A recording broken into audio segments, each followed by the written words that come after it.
Hello, Jim Howard here in Fort Worth, Texas. And today's date, it is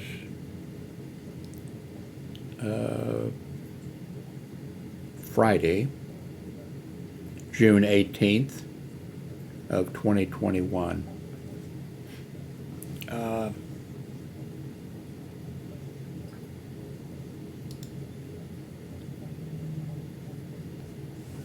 This is NBC News. It says here, request to conserve energy shows year-round vulnerability of Texas grid. Some energy experts warn that the recent failing of the state's grid may portend additional shutdown should temperatures continue to climb this summer. This is a story by Dion J. Hampton from June 17th, which was yesterday. No matter the season, customers of the Electric Reliability Council of Texas are learning that they may be better off relying on themselves. Texans have spent the week keeping cool by fanning themselves and finding shade after the power grid operators, commonly known as ERCOT, asked that they conserve energy as temperatures rise and several power plants fail.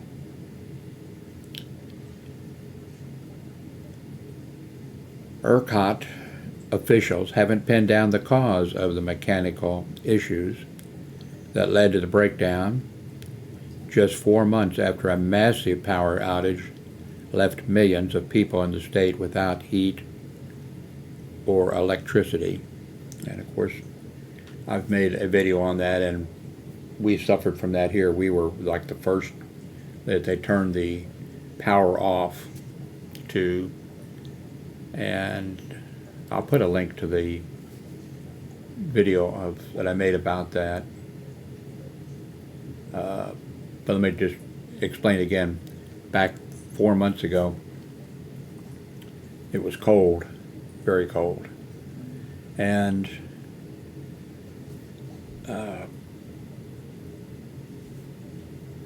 the electrical supply was not enough here in Texas to supply electricity to everybody. So they decided to, if they put the thing out, conserve, cut back your electric usage.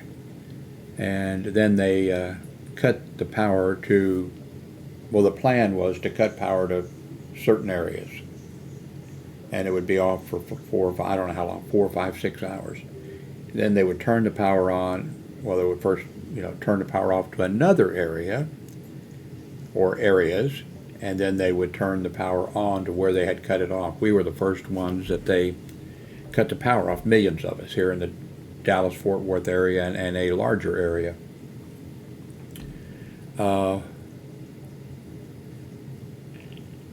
And then after people were waiting, 4, 5, 6 hours, thinking that our power would come back on, and then they would, have cut the power to somebody else. Well, I think they did cut the power to somebody else, but mechanically they didn't know how, or weren't equipped to turn the power back on.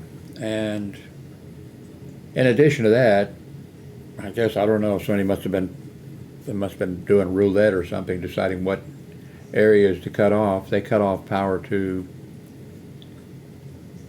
other areas that they really should not have cut the power off. They cut off power to places that generated electricity, power generating places. They shut those off, and I don't think they knew that they'd shut those off. I'm not sure. I guess I really, I'm tempted to say I would like to have been in the control room and hear them, but no, I really wouldn't. I would rather have been someplace nice and warm. Well, of course, I'm sure there are places nice and warm.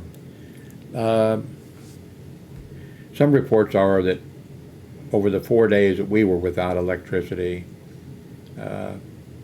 up to 300 people died, and some some people are saying no, it wasn't that many that died. Uh, there were a number of news reports across the United States, on CNN and other places, of people that it had affected. One grandmother took two little kids out to the garage and turned on the car to generate warmth, in the garage, and carbon monoxide killed them. And there were other cases. Senator Cruz, a Texas senator, decided to. All right, well, fortunately, a lot of us have already started to cut back on using energy, but they're still asking us to conserve. I don't know where that's even coming from. Let's see. Senator Ted Cruz decided to take a little vacation with his family in Cancun, Mexico. But then people found out right away, and so he pretended like he was just taking his kids down there. And, that he packed all his bags, that he, made reservations to be down there himself for, I don't know, a week or 2 weeks, and that he packed bags and everything, but then when he got caught, he said, "Oh no, I was just taking my kids there." He turned around and came back. Anyway, I didn't want to get into the. Well, I do want to get into the political part of it. Let's see here. Where did I leave off reading? I'll put the links to these.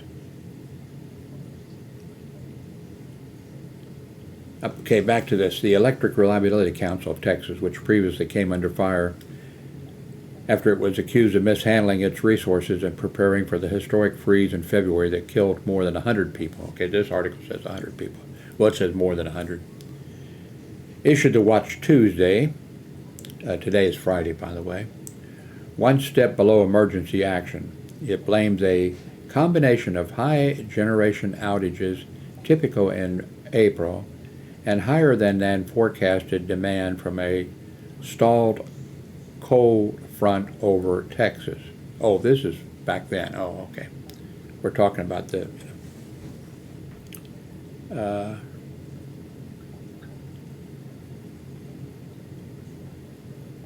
Okay, this is. Now we want to go to. Okay, now here we are, up current. Monday saw an all-time record for power usage in Texas in the month of June. A request for Texans to conserve energy is expected to last through Friday, June 18th. That's today. So hopefully. And then they go on to talk about it, and I'll put the link to that.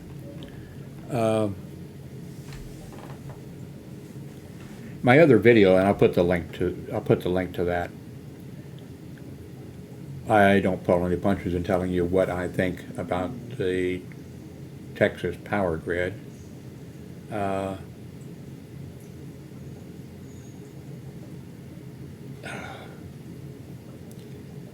from Texas, and I've been down here quite a few years.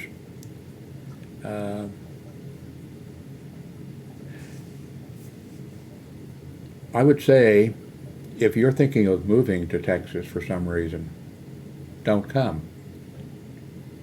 unless you don't need electricity. If you're thinking of moving a business here or opening a plant or something in Texas, don't come.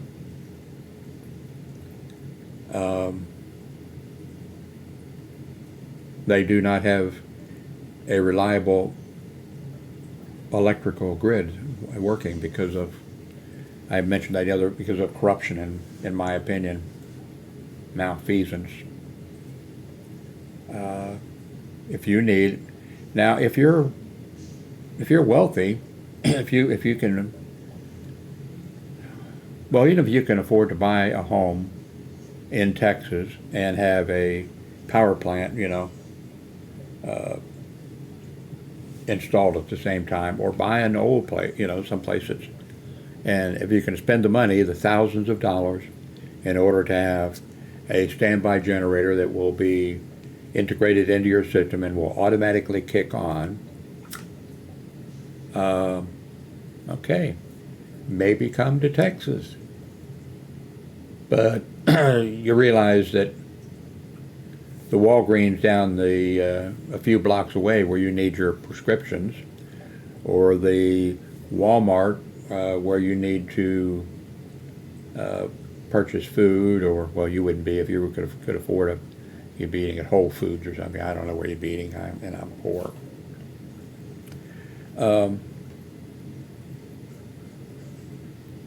I've got a lot of medical problems.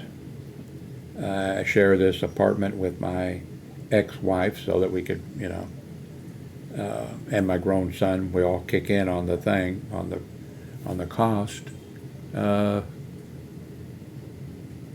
We were here for 4 days. My ex-wife, has a lot of medical problems.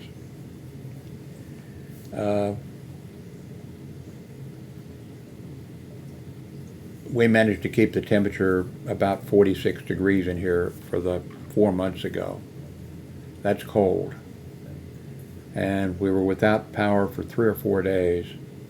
And I've worked all my life, usually 2 jobs. Never was without work, ever. I'm 90 now.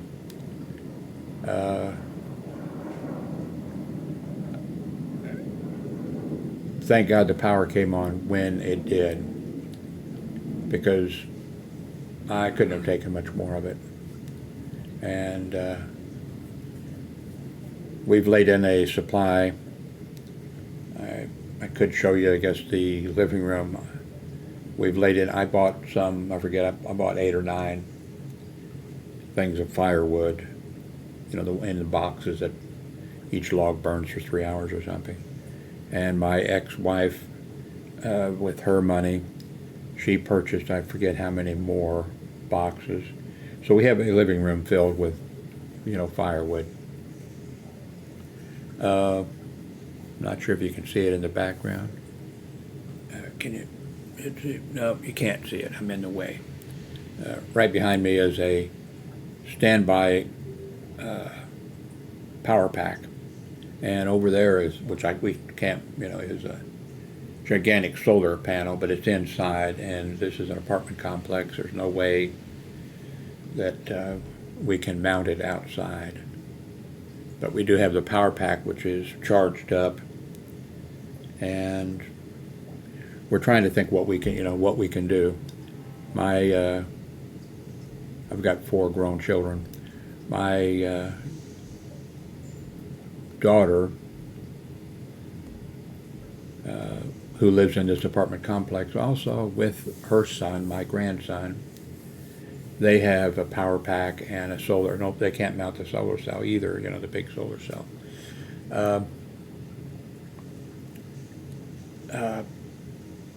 Now, she works at home, and she has to use the telephone and the internet. That's how she makes her money. And she will lose her job if during this outage or whatever, she just about lost her job. The company that she works for, she's like one of their key people.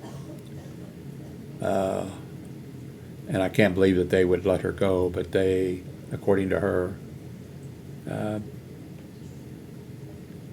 she's worked for them for years. She worked from Sweden for them, and they loved her, and had no problem, because she had no problems with internet and phone service there. But when she came here, she has had problems. So again, if beware.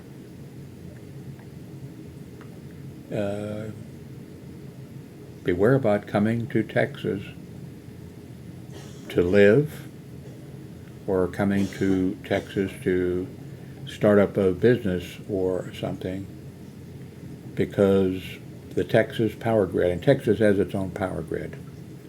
I talk about that in the other video. I think I made a couple videos I'll put the links to those below. But now this week we have not lost power here, but we haven't. But this is a word of warning to you. You know, don't ignore it.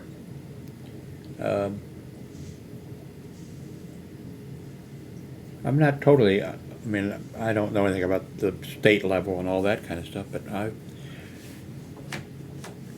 have a little bit of experience in the area. I worked hospital security for 30 years. There was one winter when I worked at Lee Summit Hospital that was really, really cold in Lee Summit, Missouri, the Kansas City area. And their standby generators for the hospital were outside, of course. And so every 2 hours it was cold. It was a record, cold winter. Hospital doors would freeze. It made it difficult to lock them and made it difficult to unlock them. And it was so cold that the standby generators would not start. And like I said, I worked hospital security there for 1 year, the bad winter year. And I had to go out every 2 hours and start the standby generator and let it run for long enough to, I guess, warm up the oil or whatever. And that's just one example. The hospital had, I think, 2 power sources coming into it from electric companies. But they had to have the standby generator system working, and they found out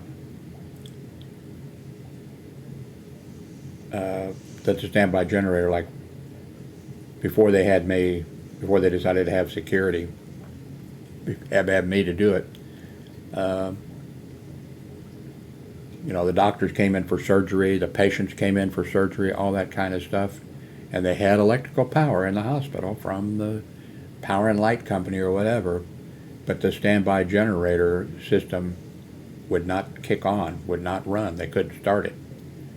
And they had to cancel all the surgeries, and shit hit the fan. There was patients there that needed to have surgery done, and there was major money lost. There was doctors, so I had to run for every night that I worked, go and start up the generators until the problem was solved. That's one, worked at one hospital, and Catholic hospital, first hospital I worked at. They were having it in Kansas City, Missouri, St. Joseph Hospital. There was ice storm, and ice was getting on power lines and what have you. So I'm going through the hospital, and the lights blinked a little bit, I think. I'm not sure they even blinked. But I went by the small gift shop there. There was an old nun working in there. That's when they wore the habits and everything. And it had just a little tiny window. And it had a Venetian blind, thing on it, closed. And I said, "Sister, why don't you open up the shade and let some light in, just in case we lose power or something?" And she was like, "Sonny boy, love me, we have a standby generator." I said, "Well, sister, why don't you?" It was like, "Well, okay, sister." I walked out 4 or 5 steps down I'm walking through. Power goes off. I did not have, later in life as working hospital security, and this was daytime, by the way, but I learned I always carried a small flashlight. Not just for that reason, but for other reasons too. But I took a few steps down. This was the daytime, and plant operations and everything, were there. And the ice broke the lines, and no power. And the standby generator did not kick on. So I headed for the place where the standby generators inside the hospital, were located. Before I got there, plant operations had managed to, flip the switch and turn the power on to the hospital. And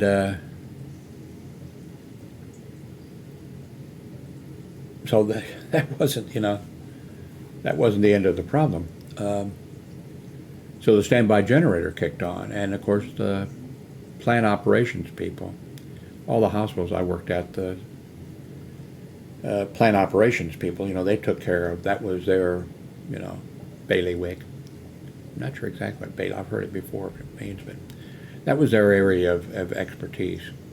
And of course, later I worked at a small hospital for 9 years, and at night there was no plant there was just me. And the boiler would go off occasionally, and I would have to restart. There was an alarm that would sound, and then I would have to restart, go in and start the boilers. But anyway, at this hospital, okay, the power went out, the plant operations people pushed the button, and the standby, and now the plant operations department, I don't know where they did it, I forget what the schedule was. Once a month or something, they would manually start, even though they hadn't lost electricity, they would manually start to test, and they would write it down,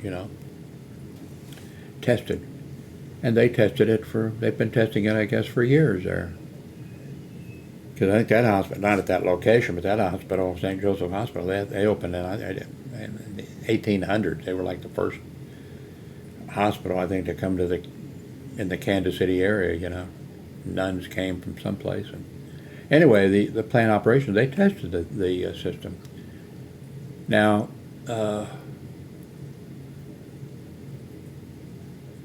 when the power kicked off, and then when we had this ice storm, and they flipped it back on, before they did that, it had to be a little bit of a time lapse, maybe longer than I said, because some people in the dietary food service or whatever, they lit some candles as security. Candles, even like birthday cakes and stuff, like no, I mean, I've seen it done. I've helped myself to some birthday cake that had candles on it, stuff like that. That was one of the areas that security, I'm sorry, you can't do such and such, But anyway, somebody had lit some candles, and it set off a smoke detector. So the fire department was, fire department was on the way and arrived. Well, before they arrived, though, the standby generator kicked on. We had the electricity back. The fire department shows up, and I explained what happened. Of course, they needed to contact, somebody other than the security office. They needed to contact plant ops and that type of stuff. But I told them, okay, well, what happened was, and everything's okay. There's not a fire right now. And then, boom, over the public address system, emergency doctor red, emergency doctor red. What had happened was, yes, the plant operations people, for 5 or 10 minutes once a month, they turned on the standby generator to make sure that it would come on and it worked and everything. But they had never run it very long. And so right above it was a, heat detector type for the fire alarm system.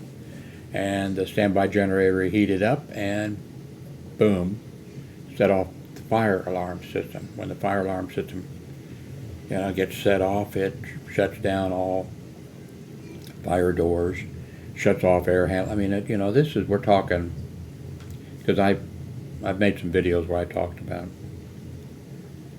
fires at a hospital that I worked at and stuff like that.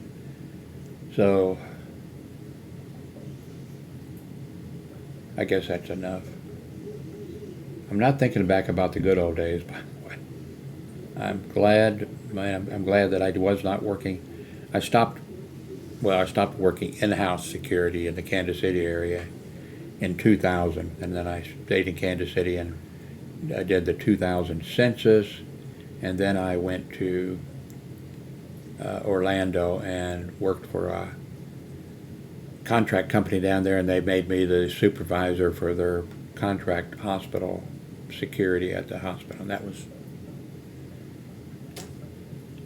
that was terrible because all the 30 years in the Kansas City area, we were actually in-house security, and to go down to that hospital in the Orlando area, that was it.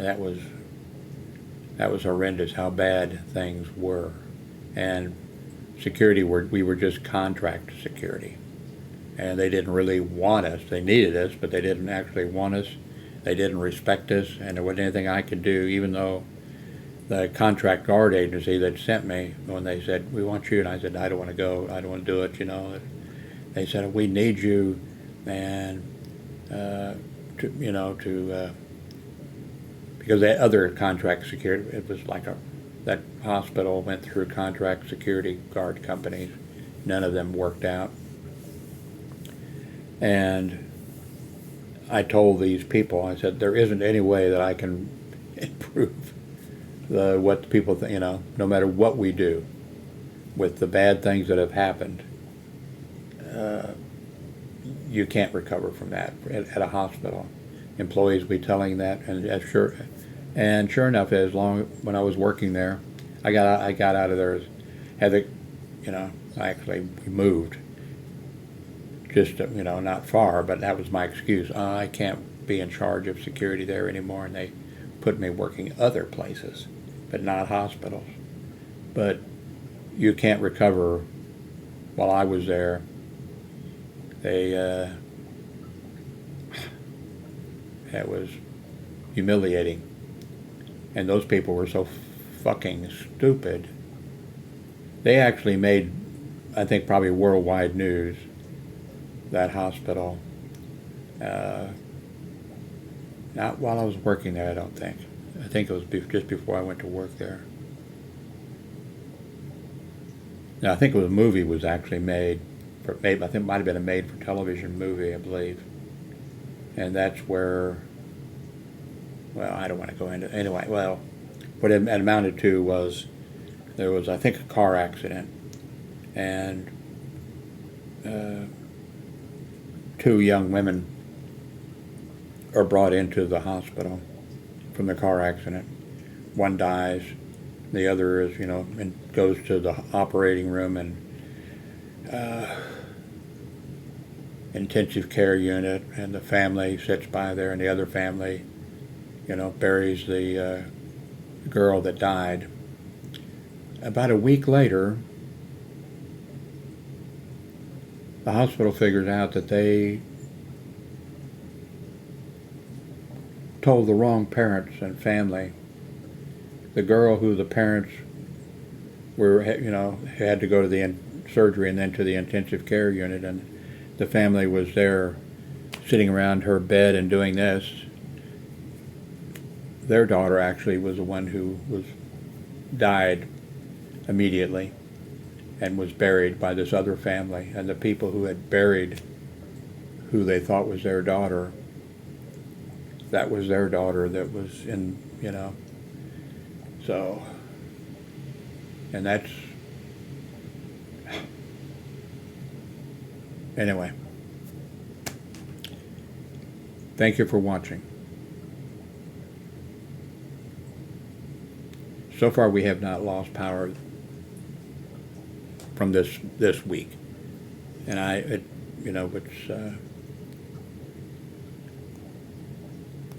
4 p.m. so I think we got it made for this week. Thank you for watching.